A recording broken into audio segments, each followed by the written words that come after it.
Oke, kita masuk ke dalam visi daripada GGA. Visinya adalah, katakan sama-sama, transformation by partnering with the power of love for the sake of others. Oke, hari ini kita akan masuk ke misinya. How do we come? Kenapa kok kita ditransformasi yang untung orang lain? Nggak pernah yang untung untuk kamu. You just become the person seperti Yesus. Nanti kamu hidup normalnya kayak Yesus. Oke, dan saya nggak bisa ngomong bagaimana, you just have to experience it. Kamu mesti punya pengalaman itu. Oke, tetapi orang lain diberkati. Apakah selama Yesus berjalan di bumi anak-anak kecil diberkati sama Yesus? Apakah orang-orang Farisi dan murid Kristus yang agamawi mengusir anak-anak kecil?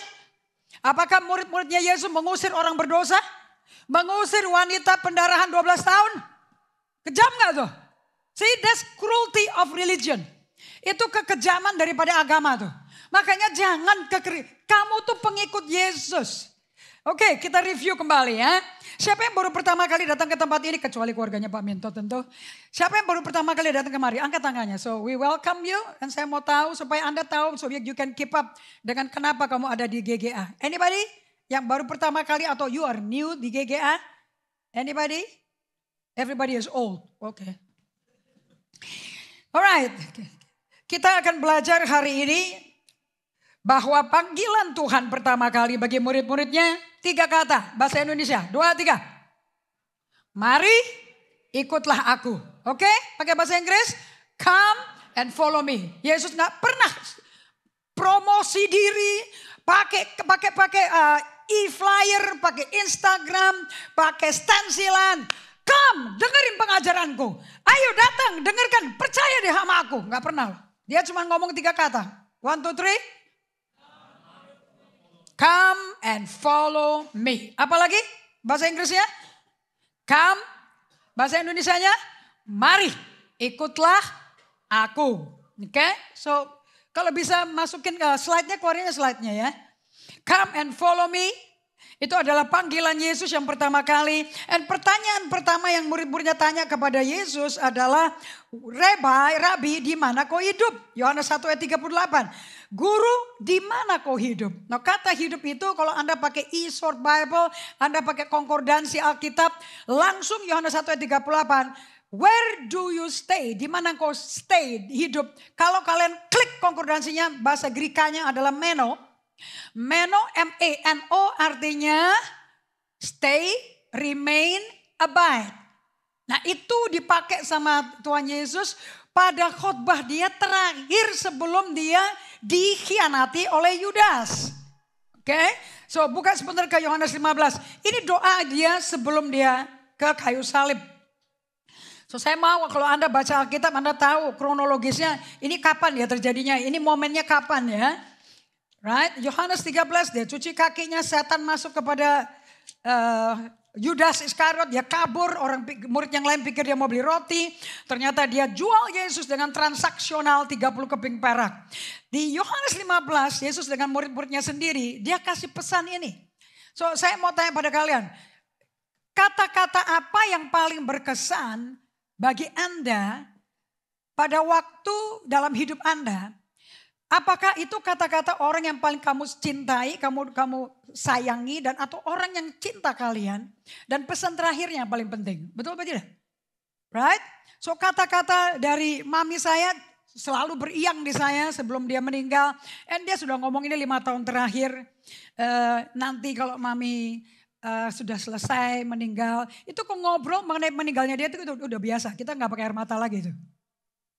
Nanti aku di rumah aja, aku gak mau loh ya. Masuk rumah aku ditusuk-tusuk, aku tuh gak mau loh. Aku di rumah aja. And my God, betul-betul granted to my mom. Betul-betul dia meninggal di kamar tidurnya sendiri, di tempat tidurnya sendiri. Isn't that good? And tidak ada satu jarum, tidak ada satu pisau yang motong organ mami saya. Do you know my mom's body belum pernah dipotong-potong? Utuh. Makanya jenazahnya nggak ada biru sama sekali, wajahnya segernya nggak keruan. Begitu diformalin, didandanin, wajahnya nggak kayak orang 94 tahun. Very fresh. Saya senang ngeliatin foto mami saya di peti jenazah because she looks beautiful. Mukanya cantik sekali di situ. Kayak kadang-kadang mayat itu mengerikan, you know. Siapa yang takut lihat mayat? Ih, kok takut? Kenapa takut? Nanti suatu hari kamu mukanya kayak gitu loh.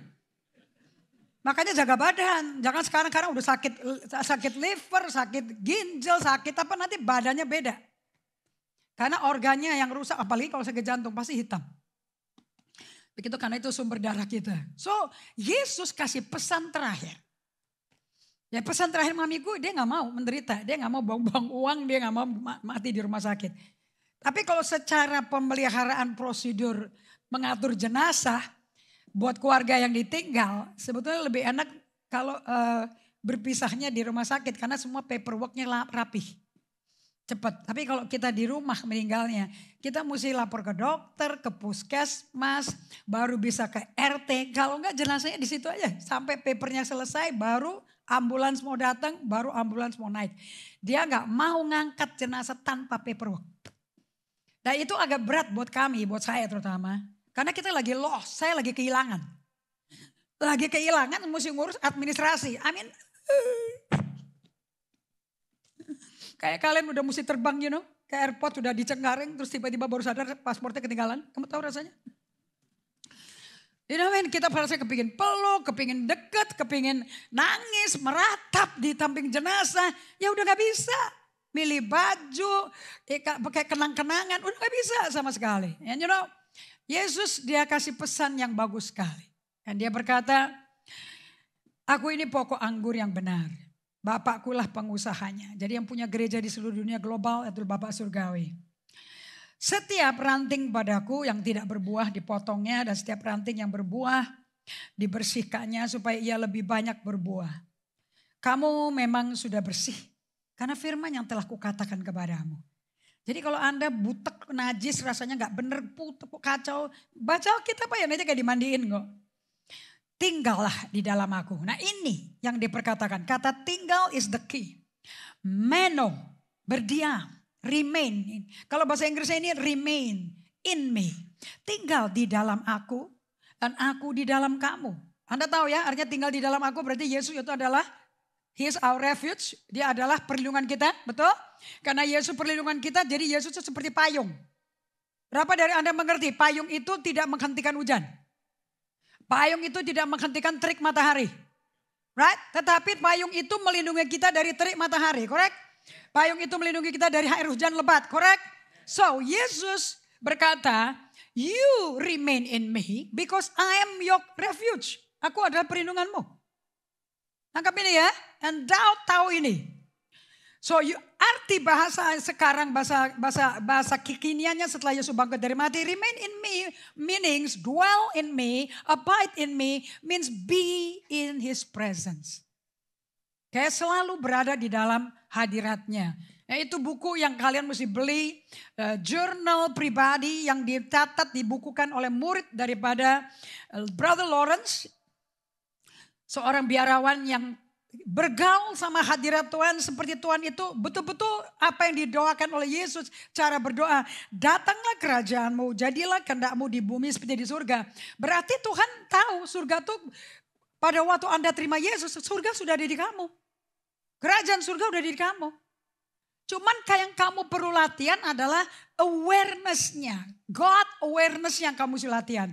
Ini Tuhan hadir gak ya? Kalau kayak gini rasanya kayak apa ya? Bahkan banyak orang yang ini kok kayak gini sih? Kok aku mau kepingin nangis terus sih? Aku kok rasanya lapar kepingin deket sama Tuhan tuh kok aneh. Biasanya gue gak kayak begini loh. Of course. Dulu kamu gak peduli Tuhan, gak tahu Tuhan, masa bodoh sama Tuhan, gak ada urusan sama Tuhan. Sekarang God is in you. Tentu kehadiran dia akan membawa transformasi. Nah transformasi itu stop. Karena kamu tidak ada God awareness. Waktu Adam berjalan di Taman Eden. He has such a strong God awareness. Kehadiran Allah Bapa itu begitu kuat buat Adam loh. Saya percaya buat si Lucifer juga sama tuh. Sampai dia berkata, waktu aku dengar langkah kakimu di taman ini. Aku lari bersembunyi. Berarti dia aware gak? Tuhan ada. Nah kamu tuh aware-nya ada gak kayak begitu? Itu yang perlu dipiara. Lebih dari minta kesembuhan. Ya of course Tuhan malah menyembuhkan kalau dia hadir. Lebih dari butuh duit, butuh biaya nanti pengobatan, butuh beli obat, butuh ini. Don't worry about it. Bagian itu Bapak di surga tahu anaknya butuh. Dan dia ngomong, Yesus yang ngomong. Bapakku tahu kok kamu butuh itu semua. Buat apa kamu minta? Jadi kita salah. Kalau kepentingan hidup di bumi kita, gaya dulu kita yang ngatur diri kita sendiri. Waktu pernah kaya, pernah jaya, pernah bangkrut, pernah kaya lagi. Dan bisa enak hidupnya. Sekarang kamu masuk ke fase di mana cara itu ditinggal. Kita ikut cara hidup anak dan bapak bersama-sama dalam satu keluarga itu kayak apa. Di mana bapak kita adalah provision kita. Nah itu transformasi revolusioner. Gak sama. Oke, so Yesus berkata, remain in me, tinggal di dalam aku. Berarti dia di luarnya kita dong, karena kita di dalam dia, right? So he is our refuge. Dia perlindungan kita, dia payungnya kita.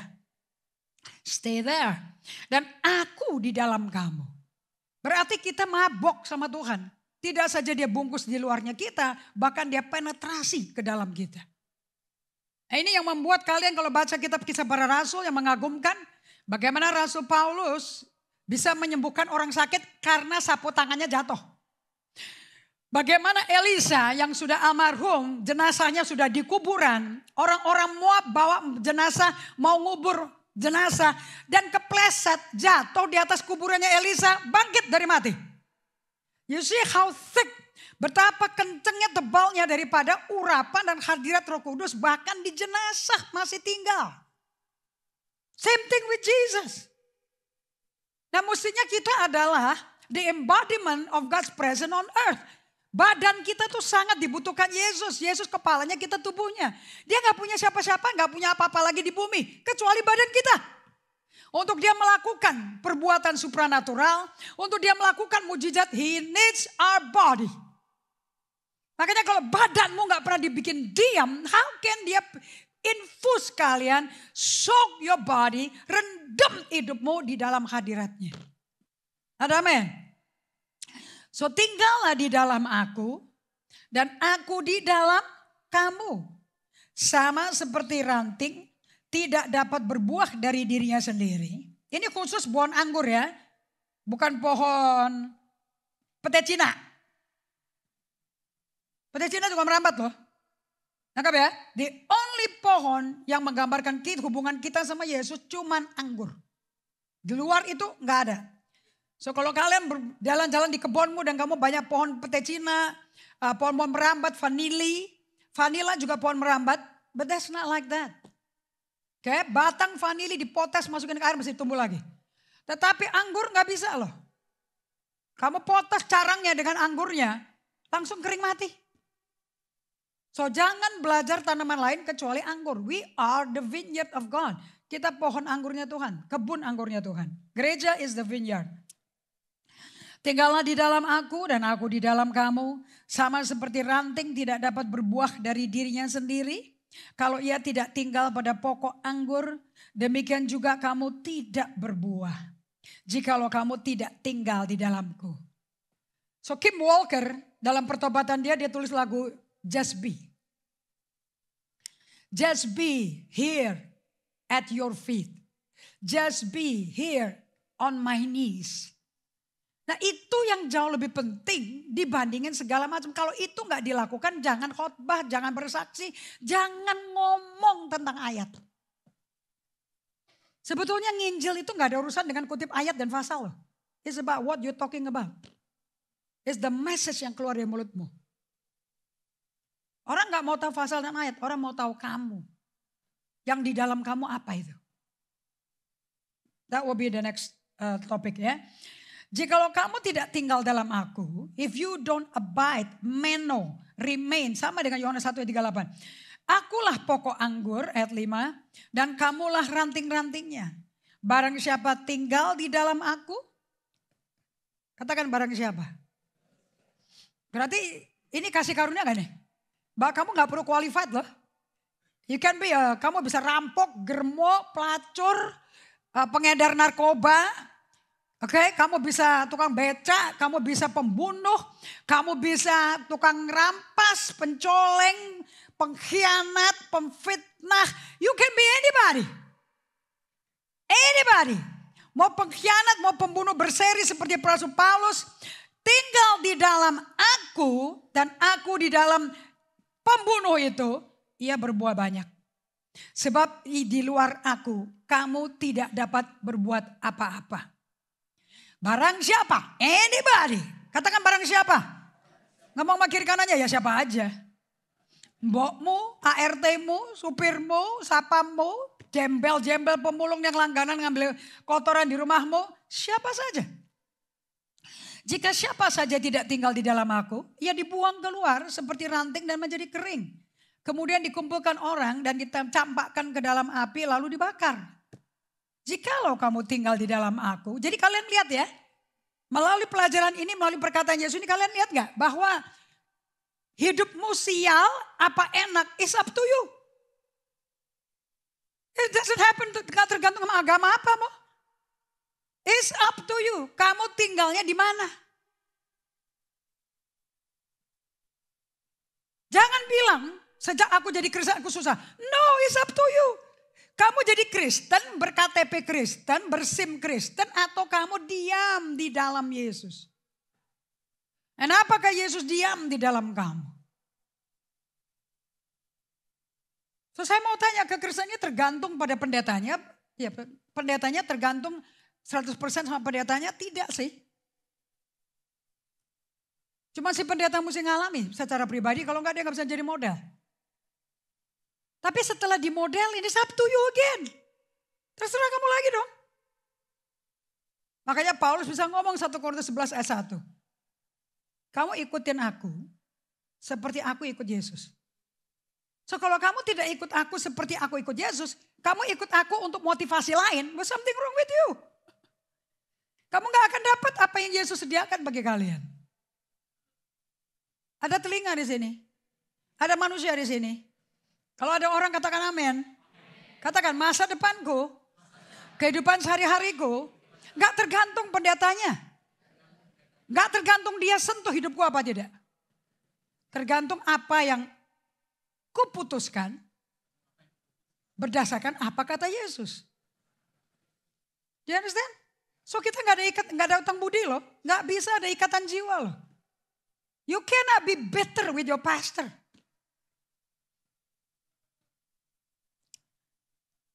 Jikalau kamu tinggal di dalam aku dan firmanku tinggal di dalam kamu. Sekarang ditambahin lagi. Wah, amazing. Jikalau kamu tinggal di dalam aku dan perkataanku tinggal di dalam kamu. Mintalah apa aja yang kamu kehendaki dan kamu akan menerimanya. Katanya doa 1 Yohanes 5:14. Kalau kau percaya apa yang kau terima, kau minta, kau percaya kau terima, maka kau akan terima. Iya, syaratnya firmannya ada di kamu enggak? Kamu minta apa yang Tuhan minta enggak? Kamu minta apa yang Tuhan kehendaki apa tidak? Yesus bukan sinterklas yang akan memberikan kepada kamu karena kamu manis sama dia loh. He wants you to be like him. Dan kalau engkau hidup seperti ini, kamu ini enggak sensasional ya. Dalam hal inilah Bapakku dipermuliakan. No, sekarang kamu naik eskalasi kualitasnya kalian. Kelas premium nih. Tadi hubungan kamu sama Yesus, sekarang melalui kamu orang bisa lihat ada Allah Bapa loh. Kehidupanmu mempermuliakan Allah Bapa, yaitu jika kamu berbuah banyak dan dengan demikian kamu adalah murid-muridku. Berapa dari kalian tahu bahwa pohon mangga itu rindang? Pohon alpukat juga rindang. Berapa dari kalian tahu bahwa buah mangga itu berat? Betul tidak? Kalau udah musim, lagi musim nih sekarang nih, right?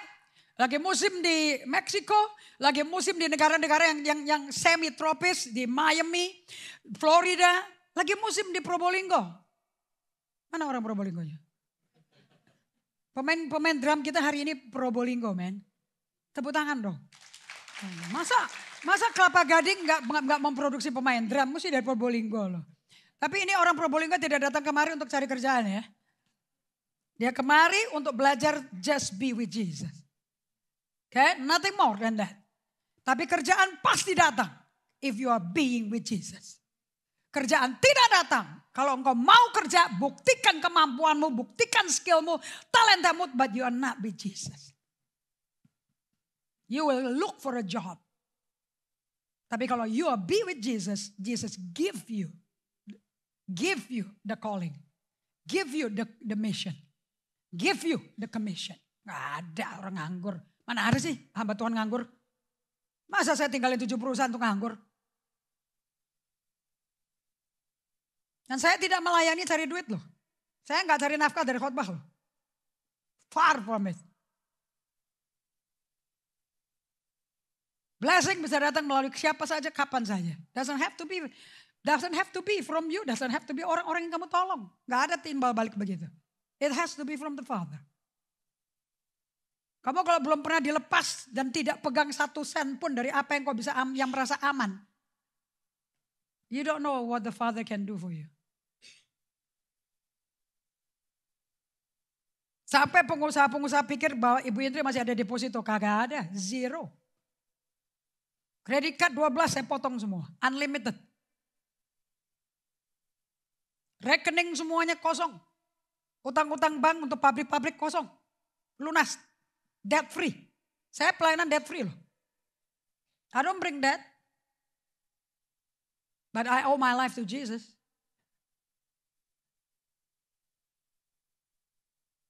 Bahwa bisa makan, bisa minum, bisa punya shelter is more than enough.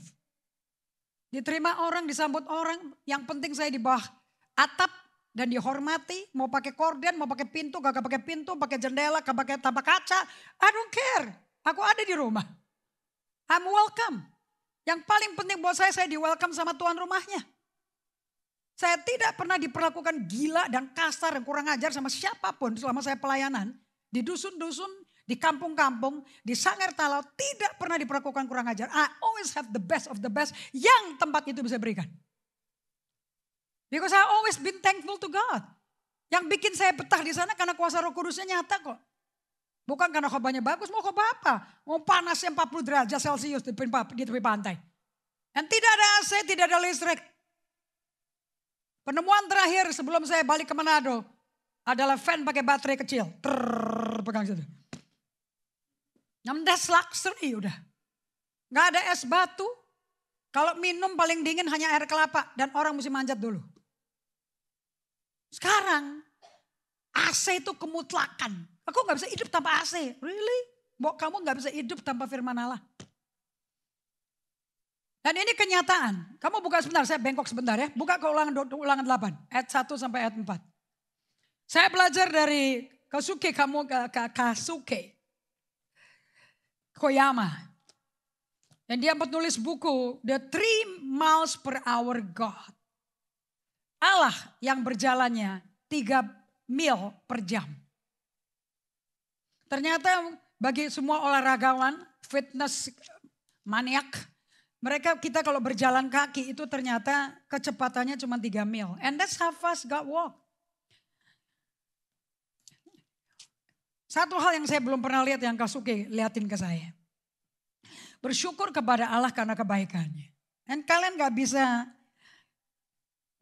karena saya waktu meninggalkan perusahaan dan saya menerima panggilan Tuhan dengan segenap hati saya, dengan it's an honor for me dipanggil sama Tuhan dan mendapat undangan pesawat, dikirim tiketnya menuju ke Balikpapan. Seumur hidup saya gak tahu ya Balikpapan di mana, apa itu Banyuwangi, Jember. Kalian pikir kalau bukan karena Tuhan panggil saya ketemu Tumbel. Aku gak tahu loh Banyuwangi itu apa loh. Apalagi Jember. Aku gak ngerti. Dan seluruh kota-kota kecil, kampung-kampung kecil di Jember itu yang isinya penanam marijuana, ada yang jual mata uangnya, ada orang jualan penghidupannya jualan cacing. Saya bilang, dan saya gede-gede kalau udah ngomong bisnis, otak saya jalan nih. Because I'm a businesswoman by practice. Saya bilang, what the heck? Why are you selling worm? Lo mau hidup dari apa jualan cacing? Saya kan gak ngerti kan. Saya bikin proyek-proyek yang skala nasional. I don't know any project yang kelasnya cuman 1 juta, 2 juta, is 100 million, 200 million, sampai miliaran, belasan miliar. And sekarang lu jualan cacing, and you hidup. Wow, yang ini gue mesti belajar nih. Bisa beli TV kamu? Bisa, jual cacing. Bisa, mereka apa TV-nya? Itu yang TV yang digedok bernyala atau gimana itu? You know, semakin masuk ke pelosok-pelosok, semakin saya kagum loh. Dan apa sih, sampai saya punya konklusi gini, selama bumi masih ada, gak ada orang bisa melarat. Selama bumi masih ada, musim panas, musim dingin, musim hujan, musim kemarau, musim semi, musim gugur, tabur dan tuai tetap akan ada. Ya gak mungkin ada orang melarat. Betul apa tidak? Kamu lempar biji jagung 1, makan gak habis, dibuangnya gitu. Atau kamu tebang bongkol daripada jagung itu, ada yang jatuh, ada yang ketinggalan, mati, terendam, kena hujan, kena matahari, kependam, jadi tanaman jagung gak suatu hari? Pernah gak ada tanaman tumbuh di tengah-tengah tembok? Pernah gak pernah lihat tuh? Di tembok pagarku di rumah ada loh. Saya bilang kok ada tanaman nih di batu-batu gini. Hebat sekali. The power of the roots loh. Itu kekuatan akar tuh gila loh. Makanya kalau akarmu gak kuat dan tidak ada dalam Yesus. You weak. Kamu akan terombang ambing dengan apa yang dunia yang setan kasih sama kalian. Kenapa kok Tuhan berani mengeluarkan 3 juta budak. Yang udah gak punya identitas kecuali budak. Kok berani membawa mereka ke tanah yang penuh susu dan madu? Wow, ini gila benar-benar. Lihat caranya dia ngajarnya. Segenap perintah yang kusampaikan kepadamu pada hari ini, haruslah kamu lakukan dengan setia. Supaya kamu hidup dan bertambah banyak dan kamu memasuki serta menduduki negeri yang dijanjikan Tuhan. Dengan sumpah kepada nenek moyangmu. Jadi Tuhan kalau bikin janji sama kita, kelasnya kelas sumpah. Tidak ada satu janji yang dia tidak sumpah pakai namanya. Berarti tidak mungkin janjinya batal. Karena tidak ada nama tertinggi dan paling berkuasa kecuali nama Tuhan. You understand this? Ini buku isinya sumpah daripada Tuhan buat kamu dan saya. It's ridiculous kamu pertanyakan janjinya Tuhan yang sudah disumpahi pakai namanya dia. Ridiculous. Kalau kalian masih pertanyakan ini, I think you believe the devil more than the God. Kamu percaya setan sebetulnya. Dan kamu hidup untuk memuaskan daging kamu. Karena setan selalu dampaknya ke nafsu kita. Ayat 2. Ingatlah kepada seluruh perjalanan yang kau lakukan. Atas kehendak Tuhan. Katakan atas kehendak Tuhan. Allahmu. Tuhannya itu namanya dia. Yahweh, Jehovah. Atas kehendak Jehovah Allahmu. Di padang gurun selama 40 tahun ini. Tulis di sampingnya angka 40 tuh. Biar menonjol. Selama 40 tahun ini dengan maksud merendahkan hatimu dan mencoba engkau mengetahui apa yang ada dalam hatimu. Berarti kalau kamu udah keduniawian, orang Kristen tuh kalau udah kaya, udah lupa diri, udah foya-foya, kayak dulu pakai sepeda motor, naik sepeda, naik beca, naik Gojek, sekarang bisa beli Toyota Alphard, bisa beli Mercedes Benz, udah berubah pembawaan dirinya. And somehow udah gak perlu lagi cari Tuhan, gak perlu itu puasa-puasa. Atau puasa dipakai buat melintir tangan Tuhan. Nah, kalau sampai keduniawian sudah merasuk jiwa kalian. Sampai kamu gak bisa tinggalin hidup mewah, hidup duniawimu. Kalau di zaman dulu, orang-orang kudus zaman tahun 600 sebelum Yesus lahir, tahun 700 sebelum Yesus lahir, seperti Ignatius de Loyola, Teresa Avila, Madame Guyon. Mereka begitu merasa dunianya itu mencuri hubungan dekat mereka sama Tuhan. Mereka tinggalkan dunia mereka, tinggalkan Mesir, kabur ke padang gurun. Tujuannya apa? Baca sama-sama. Untuk merendahkan hatiku dan mencobai aku, menguji aku untuk mengetahui apa yang ada dalam hatiku. The problem kalau duit udah ada langsung berbangga-bangga bersaksi. Saksinya juga kesombongan keluarnya. Saksinya bukan kasih karunia Tuhan yang keluar.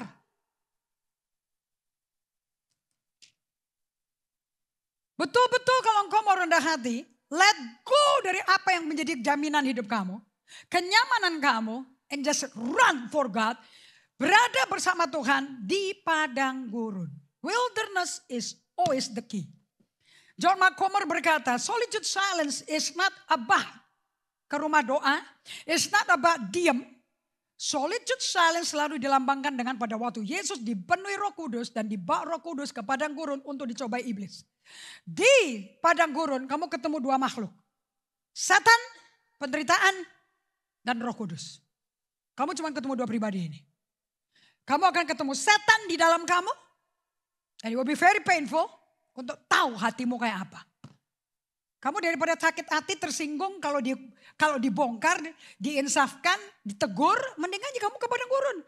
And you will know your heart. Dan bagian yang paling ngeri, kenapa kok banyak laki-laki gak suka SS? Majority dari guru saya is men.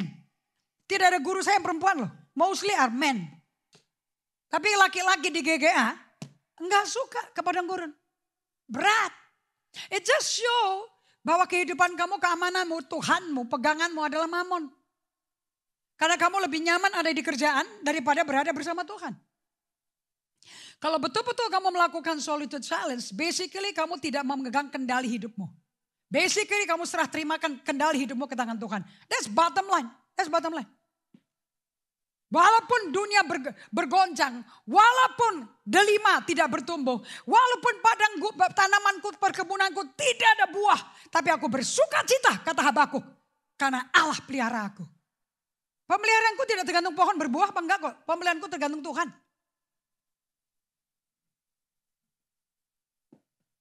You need to grow up ya, kalau mau ikut sama Tuhan you need to grow up. And you need to be fruitful. Alright? So mereka lari ke padang gurun supaya pengaruh dunia jangan nyedotin dia.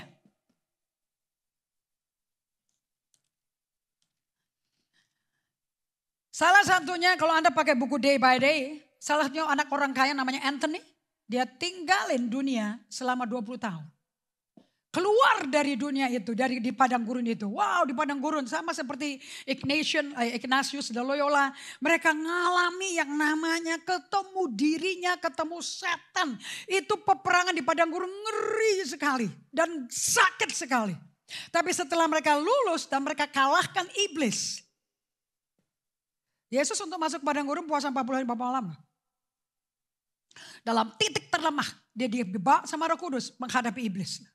Menghadapi the false you. Menghadapi manusia dosa yang kita pakai. Menghadapi manusia palsunya kita.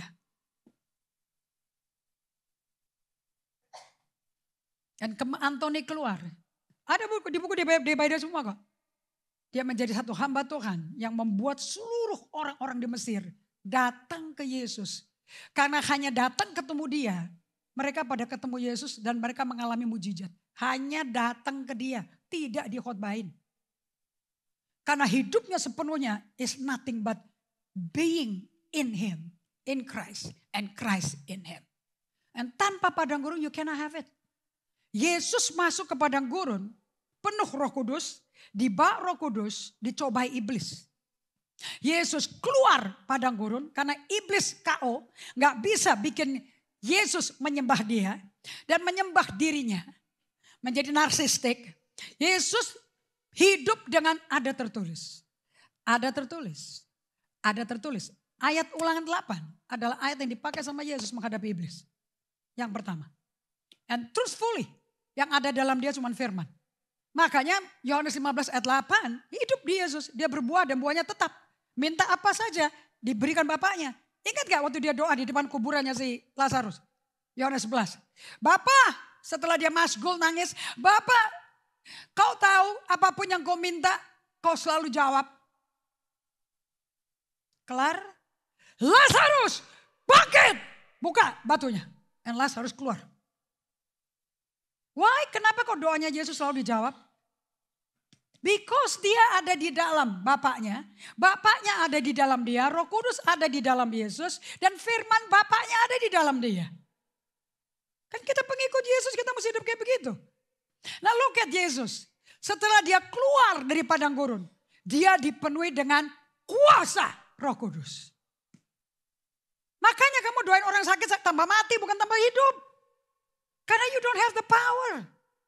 Kenapa powernya gak ada? Because you don't live the wilderness life. Kehidupan just be is kehidupan wilderness padang gurun. You must love the wilderness. Orang Israel diketemukan Tuhan di padang gurun loh. Gak pernah di hotel bintang 5. Tapi kalau kamu sukanya mall, hotel bintang 5, a bit difficult. Kamu akan menunda untuk kamu tinggal di dalam Yesus dan firman-Nya tinggal dalam kamu dan kamu tinggal dalam Dia. It will be tough. Nanti kamu jadi kaya raya, modern, terkenal seperti orang dunia. Jadi bedanya orang Kristen sama non-Kristen apa? Dua-duanya sama, ketemunya di mall, ketemunya di butik, ketemunya semua barang-barang merek. Ketemunya di liburan-liburan, tempat-tempat liburan yang mewah. Sama aja sama orang-orang dunia.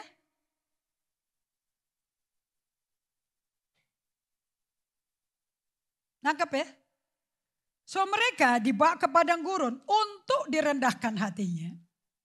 Dan untuk diuji, mereka pegang perintahku apa enggak ya? Yang menarik adalah untuk mengetahui apa yang ada di dalam hatimu. Yakni, apakah engkau berpegang pada perintahnya atau tidak? Ayat 3, katakan sama-sama. Jadi, ia baca untuk dirimu sendiri karena kamu akan ngalami ini nih. Kalau kamu gak mau ngalami ini, you will be suffering. Karena ini jalannya Tuhan dan ini kehendak Allah. 2, 3. Jadi ia merendahkan hatimu, membiarkan engkau lapar dan memberi engkau makan mana yang tidak kau kenal dan juga yang tidak dikenal oleh nenek moyangmu untuk membuat engkau mengerti. Sekali lagi, untuk membuat engkau mengerti. Sekali lagi, untuk membuat saya mengerti. Sekali lagi, untuk membuat saya mengerti. What do I need to understand? Bahwa manusia hidup bukan dari roti saja. Berarti Tuhan mengakui gak roti itu penting? Tetapi manusia hidup dari segala yang diucapkan Tuhan. Katakan, tetapi manusia hidup dari segala yang diucapkan Tuhan. Jadi apa yang akan menopang manusia untuk bisa hidup? And hidup dan hidup berkelimpahan. Satu ada roti, right? Yang kedua, setiap perkataan yang keluar dari mulut Allah Bapa. Anda mau tahu? Untuk mengajarkan 3 juta budak. Dan kita semua diperbudak duit loh. Kita semua diperbudak oleh sistem dunia. Kerja di kantor gereja gak bikin kamu jadi orang Kristen loh. Justru makin kelihatan kamu duniawi apa tidak. Kalau kerja di kantor gereja. Untuk mengetahui. Kamu gak bisa hidup tanpa mendengar rema, pewahyuan dari Tuhan. Sampai kamu dengar until you listen kepada apa yang Allah berikan. You must hear the word of God. Dan untuk mereka belajar ini, untuk mereka belajar bahwa hidup mereka tidak cukup pakai roti aja. Tidak saja roti cukup, tapi juga mesti ada firman yang keluar dari mulut Allah Bapa. Untuk orang Israel belajar ini 40 tahun loh. 4 years. Dan gagal semua.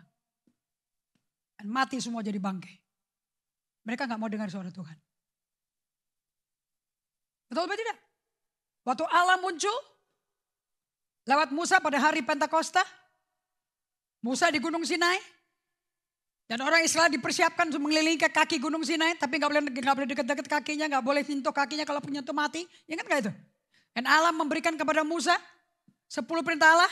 Remember that? And itu batu yang diukik oleh tangannya, jarinya Yesus sendiri, jarinya Allah sendiri. Do you remember that? And Allah datang seperti guntur, kilat, api. Betul apa tidak? Kenapa orang Israel ngomong? Apa yang orang Israel ngomong? Totally bertolak belakang sama ini loh. Musa! Suruh Tuhan ngomong sama kamu aja. Jangan ngomong sama kita. Kita gak mau dengar. Biar aja ngomong sama kamu, nanti kamu kasih tahu sama kita. Dan kita akan taati. Bohong.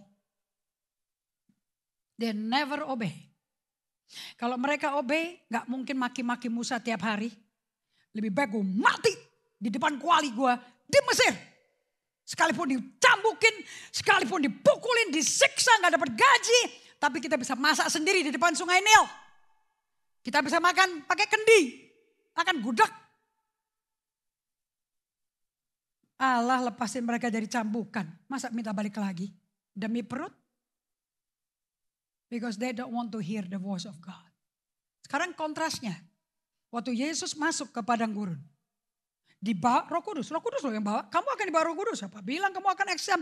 Siapa bilang kamu gak akan ngalami ini?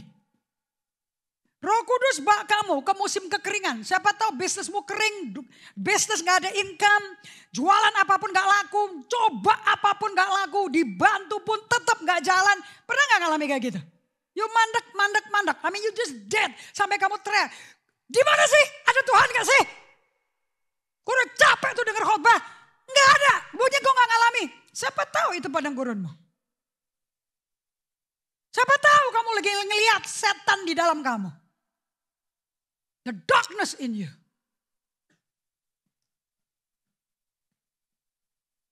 Siapa tahu di tempat itu kamu berdiam, menanti Tuhan dan berjumpa sama Roh Kudus. Who knows? Dan Yesus bertemu dengan Roh Kudus.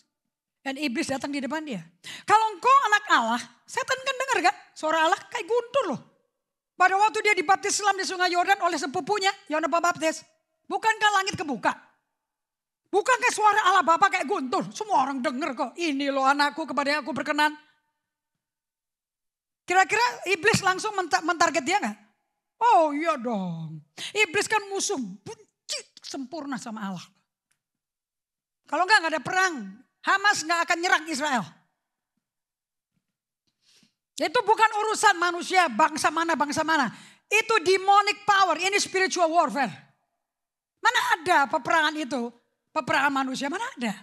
Daniel aja ngomong kok sebelum nubuatan Yeremia digenapi. Kita udah 70 tahun loh Tuhan. Aku mau buka lagi kitab Yeremia. Daniel aja masih buka Alkitab. Masa kamu gak buka Alkitab? Dan dia buka Alkitabnya. Dan dia bacain lagi. Pada tahun ke-70 maka engkau akan dibebaskan. Oke Tuhan. So dia doa. Dia gak duduk-duduk. Ini udah 70 kok gak Tuhan gak ada terjadi apa-apa. God will not do anything without you. Allah hanya mau menggenapi janjinya bersama kamu. Bukan tanpa kamu. Dan kamu mesti tahu di mana janjinya itu. Bagaimana klaimnya. Tidak ada yang otomatis kayak tombol button. Kita tidak hidup di kerajaan mie instan. Dan Daniel doanya mulainya bagaimana? Setelah ketemu nubuatan Yeremia. This is how he pray in Daniel 9. Dia puasa 21 hari bukan keharusan 21 hari. Karena si Lucifer penguasa kerajaan orang kuat Media, Persia menghalangi untuk Daniel dengar Tuhan. Yang kasih tahu siapa? Mikael. Berarti peperangannya di mana? Antara Daniel sama Nebukadnezar, Daniel sama Belshazzar, Daniel sama Darius, Daniel sama raja-raja Babelonia, apa Daniel sama setan? Mikael sama Lucifer kok yang berperang? Begitu Mikael kalahkan pemerintah Persia, baru dia bisa nembus. Baru dikasih tahu, Daniel, kau yang dikasih Allah. Tuhan udah jawab doamu kok. Tapi nunggunya dia 21 hari. Bukan peraturan kalau puasa mesti 21. Kalau perlu 21 tahun kenapa enggak? 21 hari aja bingungnya gak keruan. Ini boleh makan gak? Ini boleh makan. Siapa yang gak boleh makan tuh sopo? Kamu hanya puasa apa yang menghalangi kamu dekat sama Tuhan itu aja. Kalau gadget menghalangi kamu dekat Tuhan ya sudah banting itu gadget. Kalau digembok tapi tahu nomor seri gembok ya udah kan menggoda terus. Titip aja. Titip ke GGA sini. Nangkep gak kalian? Anything yang bikin your desire meluap nafsunya, itu saja yang perlu dipuasakan. Karena itu menghalangi kita dengar Tuhan. Dan berapa lamanya kamu mesti jauh berpisah, bercerai sama handphonemu. Selama kamu sampai detik kamu bisa berkata ada tertulis. So Yesus buktikan Ulangan 8 ayat 3 benar-benar hidupnya dia. Bahwa manusia tidak hidup dari roti saja, tapi manusia hidup dari segala yang diucapkan Tuhan. So seisi iblis berkata, itu kan kamu punya identitas anak Allah kan? Ya kalau anak Allah, lu kan lapar kan 40 hari 40 malam gak makan kan? Ubah dong batu jadi roti, be relevant. Kita semua di sini di Israel, kalau lapar kita bikin roti pizza base, flatbread man, pakai humus. Makan, bikin tuh batu jadi humus. Bikin tuh jadi olive garden. Yesus udah mati nafsunya. Manusia gak hidup dari roti saja kan. Tapi setiap perkataan yang kau dari mulut Allah Bapa kan. Berarti dia jawabannya apa?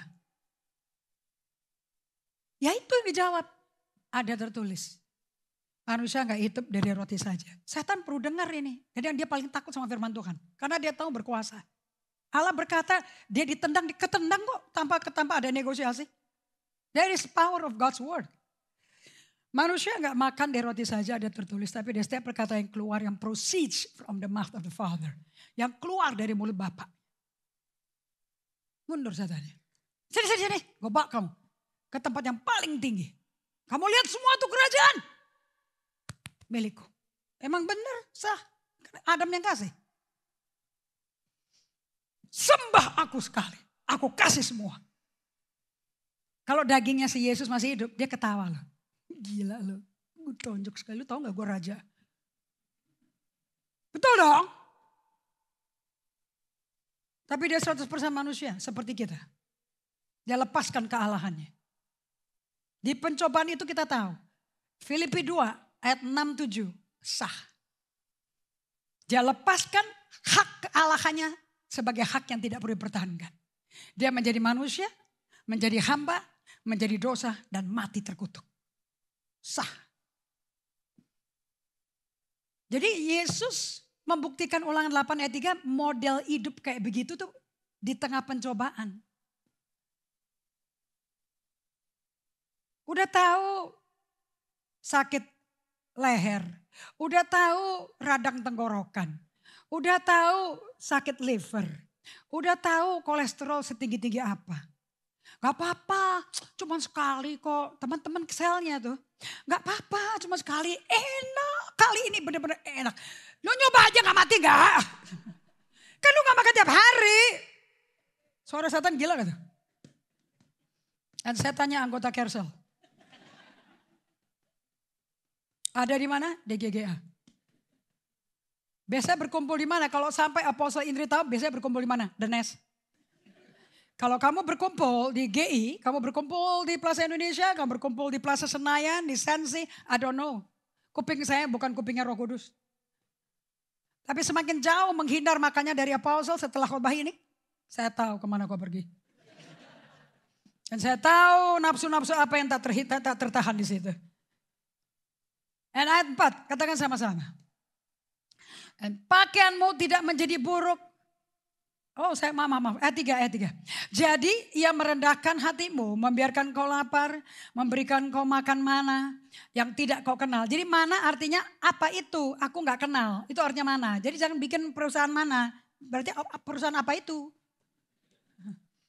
Okay. Kalau di bahasa aslinya, you read from the NET, NLT, itu dijelaskan. Konkordansi juga menjelaskan. Mana artinya, what is that? Untuk membuat engkau mengerti bahwa manusia hidup bukan dari roti saja, tetapi manusia hidup dari segala yang diucapkan Tuhan. Apakah Yesus menjawab setan dengan segala yang diucapkan Tuhan? Yes. Pakaianmu tidaklah menjadi buruk di tubuhmu dan kakimu tidak jadi bengkak selama 40 tahun. Gak ada yang sakit varises loh.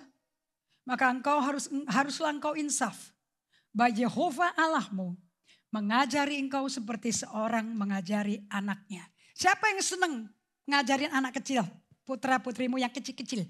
Angkat tangan ya orang tua. Siapa yang excited sekali. Bergairah kalau di bagian bantu anak bikin PR. Yes, the best time of my life. Angkat tangan tinggi-tinggi. Angkat tangan tinggi-tinggi. Come on, mama, papa, come on. Oh di sini orang single semua ya. Siapa orang tua sini berkata, the best part of my life, menjemput anak pulang sekolah. And di mobil aku langsung tanya, apa PR hari ini? Angkat tangan. Siapa yang senang sekali berkata, hari ini kamu ngapain aja di sekolah? Ceritain dong. Ada PR apa aja? Atau pulang TL. Hari ini kamu senang ya di TL? Senang. Ngos-ngosan bahasa kuis semua pada nungguin kita kelar khotbah. Dan pas dia turun. Oke, ada PR apa dari guru TL? Gak ada. Mama terima WA dapat. PR-nya udah di WA mama. Kenapa tanya saya? Udah tahu mama yang terima. Betul apa tidak? Ada gak Marisa PR-nya? Ada toh? Mingguan bersama mama papa kan? Betul? Dan berapa dari orang tua berkata, yes ini waktu yang mulia. Kapan lagi duduk sama si kecil adekku si imut-imut. Aku akan sharing firman sama dia. Angkat tangan.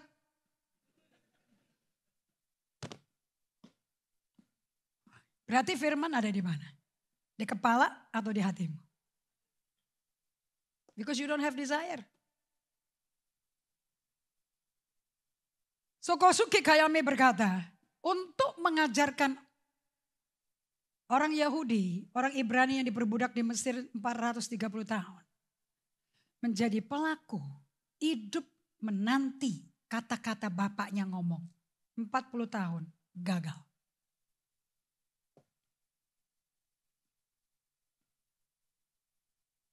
That's the book. The 3 miles an hour God is a very slow God. Sekarang saya mau tanya sama kalian. Berarti kenapa kita perlu berdiam to be with Jesus? Artinya apa? Butuh waktu, butuh kesabaran untuk mendengar Tuhan. Yes or no? Karena Tuhan kecepatan ngomongnya tidak secepat Apostle Indri. Saya diuber waktu, tinggal 10 menit. Karena perkataan Tuhan, speednya, pace-nya is the pace of love. Kecepatannya kecepatan kasih. Mami yang sayang babynya akan ngomongnya manis dan lembut dan pelan. Begitu babynya sudah menjadi anak kecil, maminya tidak lagi memakai nada yang halus, gentle dan perlahan. Karena kalau baby dinaikin suara maminya, matanya gini. Tapi udah begitu mulai gede seperti Erlin khotbah. Ana Mikaela! Setiawan. Nadanya berbeda.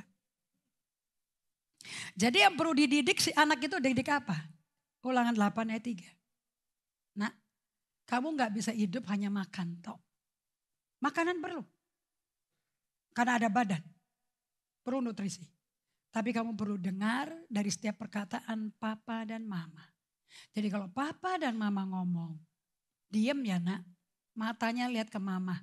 Mata lihat ke papa, dengar baik-baik. Karena anak itu teruji pendengar baik, penterjemah salah. Kalau ngomongnya kecepatan.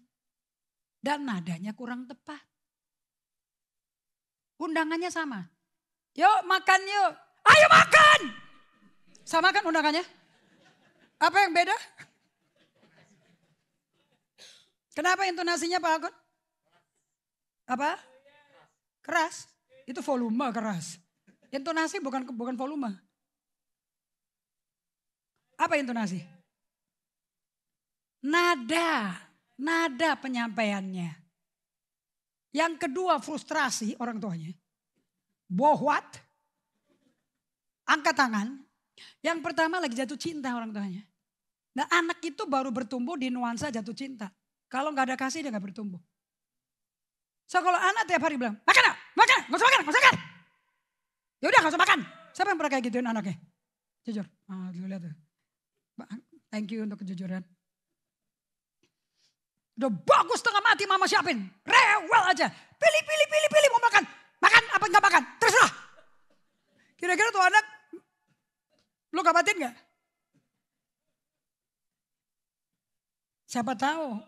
Siapa tahu orang tua kamu dulu digedein sama orang tuamu seperti itu. Siapa tahu.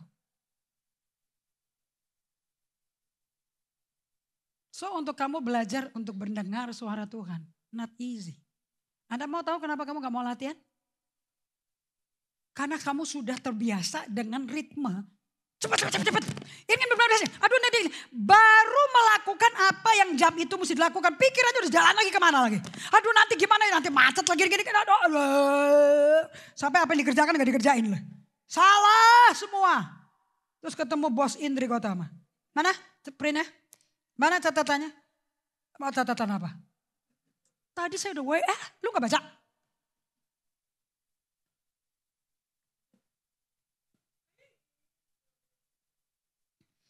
Oke, so to be with Jesus itu adalah misi kita yang pertama. Kalau Anda tidak berada bersama Tuhan, Anda gak menikmati sumpahnya Tuhan bagi kita.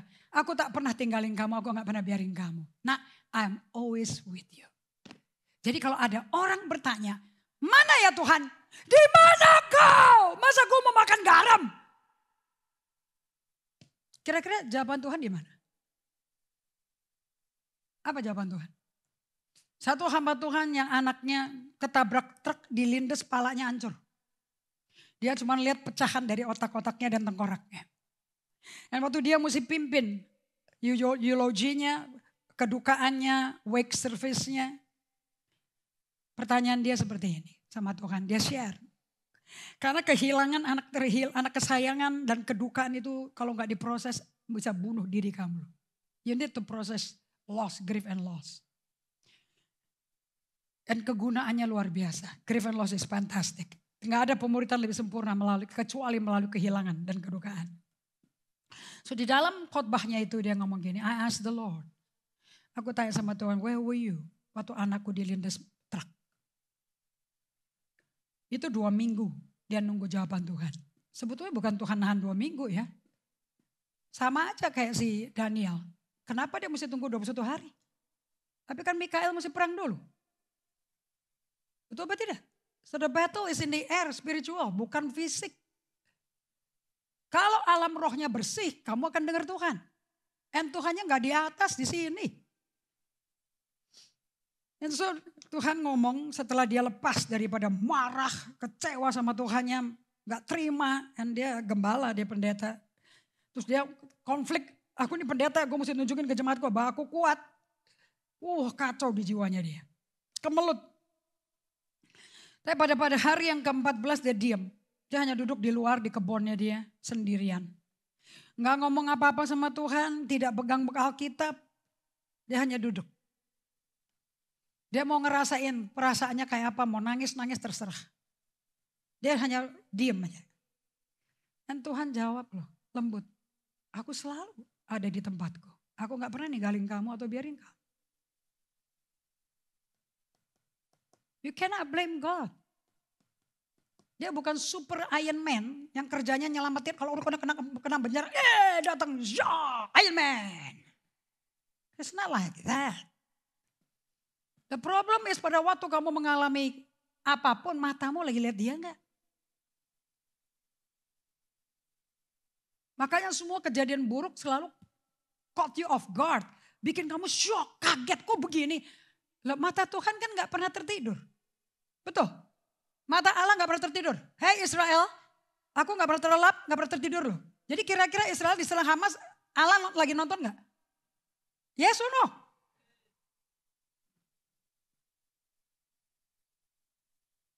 Nanti pertanyaan orang egois, narsistik apa? Kok dibiarin? Kalau lihat, kenapa gak di stop?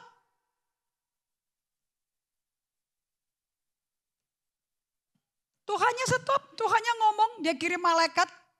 Malaikat 1 orang 600 kok. Tapi kamu gak ada kesadaran ada malaikat juga mas sekali. Gak biasa hidup sama malaikat. Dan malaikat cuma bekerja kalau dia dengar firman Allah loh. Dan kamu gak pernah ngomong firman Allah, ngomongnya kotor, negatif, pesimis. Bagaimana malaikat bekerja? Baterainya langsung dium. But if you speak the word every day, the angels work for you.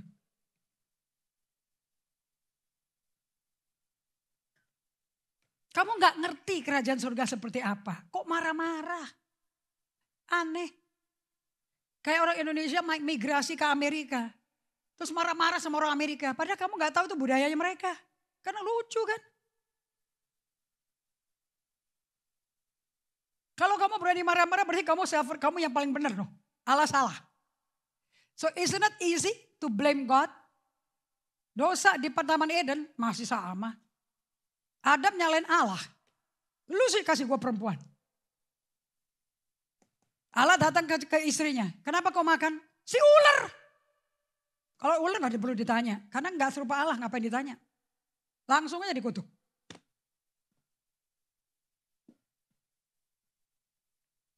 Perspektif Tuhan sama kalian beda loh ya. Yesus gak kayak kamu.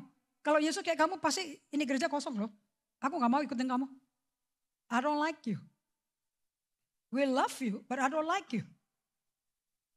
Tapi kita akan bisa mengasihi dan menyukai kamu if you are like Jesus. So kapan saat kesatuan damai sejahtera bisa terjadi? If we are like Jesus. Itu udah hilang keserupaan itu, gak ada lagi. Makanya Yesus mesti datang ke bumi. Menjadi inkarnasinya Allah di bumi sebagai manusia sempurna. Supaya kita ikutin dia. Yang diikutin bukan kakinya. Gaya hidupnya. Makanya dia namanya the way. Akulah jalan. Ya kalau kamu pakai jalan setan ya gak ketemu aku dong. Are you hearing me? Ini udah pakai otak aja deh. Oke? Okay? So, setelah Anda berada bersama Tuhan, Anda akan menjadi kekasihnya Tuhan. Dan Anda akan mengalami perubahan di dalam dirimu. Yohanes 17 ayat 3, Yesus ngomong seperti ini di malam terakhir dari hidupnya dia. Oke, ini Yohanes 13, 14, 15, 16, 17, boom, 18 penyaliban, 19 kematian. Di Yohanes 17 ayat 3, Yesus berkata seperti ini. Ini pesan terakhir dia. Inilah hidup yang kekal. Yaitu bahwa mereka mengenal Engkau. Satu-satunya Allah yang benar. Dan mengenal Yesus Kristus yang telah Engkau utus. Jadi hidup kekal itu apa? Eternal life itu apa? Yesus yang kamu kenal. Apa itu hidup kekal? Bapa surgawi yang kamu kenal. Gak ada hubungan dengan berapa lama, berapa panjang, berapa lama sih itu kekal. Dari kekal ke kekal tuh aja berapa lama sih? Gak ada urusan. Berapa dalamnya, intimnya kamu kenal Allah Bapa dan Yesus. Kuncinya untuk berada bersama Tuhan Yesus, that you have relationship. Kunci daripada Kersel GGA. Relationship. Dan kalau Anda berkenalan dengan Yesus, saya mau tanya. Kalau gitu kamu hidup dengan siapa sekarang? Sehari-hari kamu hidup dengan siapa? Ada orang ngomong, wah sekarang aku punya waktu banyak loh. Aku bisa berdiam bersama Tuhan loh. Aku senang berdiam bersama Tuhan loh. Indah sekali. Dengan Anda bersaksi kayak gitu berarti Anda berkata, Anda mengakui selama ini gak sama Tuhan kan? Karena sekarang sama Tuhan kagum-kagum kamunya. So you see the drastic difference? Tuhan itu gila-gilaan sama transformasi. Bukan transaksi. Kalau transaksi kayak gini nih. Majority kamu kayak gini. Aku udah SS, aku gak ngalami apa-apa. Aku SS tapi gak bisa konsentrasi. Aku paksa SS. Transaksional. Kalau aku SS, aku akan mendapatkan sesuatu. No, you won't get anything. Karena SS hanya practicing aja. Cara praktek. Latihan berada bersama Tuhan. Seperti orang nge-gym. Alat gym gak bikin kamu apa-apa. Bikin kamu sehat. Siapa yang nge-gym senang jadinya lebih bahagia karena lebih sehat. Apalagi kalau ditimbangannya tuh. Kalau timbangannya turun 10 kilo langsung gak dibeberin di Instagram. Betul kan? Kayaknya udah mencapai. Semenjak itu gue gak mau. Gue mesti komit sama gym. Kenapa? Akan bikin gue beratnya stabil. Aku perlu turun 5 kilo lagi. Lama-lama yang disembah siapa? Kehidupan sehatnya atau alat gymnya? So saya minta supaya kalian betul-betul bergaul sama Tuhan, to be with Jesus, supaya kamu punya hubungan sama Tuhan, not bikin kamu jadi super rohani, menjadi super orang yang sangat suci, aku punya hubungan sama Tuhan loh, kamu gak ada loh.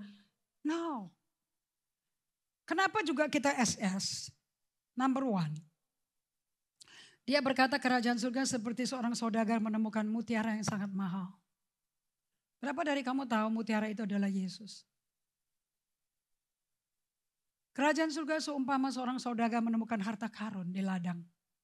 Dan dia jual segala-galanya untuk mendapatkan harta karun itu. Berapa dari Anda tahu harta karun butuh waktu untuk digali? Dan Anda mesti punya alat-alat berat untuk menggalinya dan butuh waktu untuk mencangkulnya. Kerajaan surga mengenai slowing down. Slowing down supaya kamu bisa punya awareness, kesadaran. God is here. Dan dia tidak perlu ngomong. Tidak perlu ngomong apa-apa. Tapi setelah kau lakukan ini setiap hari seperti orang olahragawan. Lama-lama tumbuh ototnya, tumbuh. Dadanya bidang. Perutnya mulai kenceng, rata. Mulai sehat. Pencernaan lancar. Kan kalau semuanya lancar kan kita ceria kan mestinya kan. Bukan semakin angker kan. So you become more loving people. Because God can fill you with His love. Tapi gak ada sensasinya. Just to be with Him is a practice. Ada amin. Sebab the best part dari mengikuti Yesus cuma satu bagian terbaik. It's Jesus Himself. Yesusnya. Gak ada yang lain-lain. Nah karena kau berada bersama Yesus. Maka pelan-pelan pribadi Yesus akan masuk ke dalam kalian. Dan undangan ini untuk umum. Yesus sekalipun dia khotbah di Matius 7. Pintunya sesak, jalannya sempit. Tapi I tell you something. Sebetulnya Yesus punya undangan, pintunya luas. Kenapa dia pintunya luas? Sebab Anda gak perlu jadi lulusan didikan rabi sekolah sinagoga manapun. Buat orang-orang tertentu rabi-rabi ini yang pada bingung mau bangun tabernakel ketiga di Dome of the Rock atau di Masjid Al-Aqsa, I don't care. Mereka gak akan ketemu tabut ketiga. Mereka akan ketemu Mesias yang akan muncul di awan-awan. Kenapa Yesus mesti datang kedua kali? Sebab dia akan membuat orang Yahudi, semua rabi-rabi, semua orang-orang yang pakai kuil-kuil semua itu yang menyembah kitab Taurat. Anda lihat gak di Instagram? Di tempat di kibbutz yang diserang Hamas pada hari Sabtu tanggal 7 Oktober. Mereka ketemu gulungan Torah. Mereka menarik itu tentara-tentara. Dipelukin tuh gulungan Torah.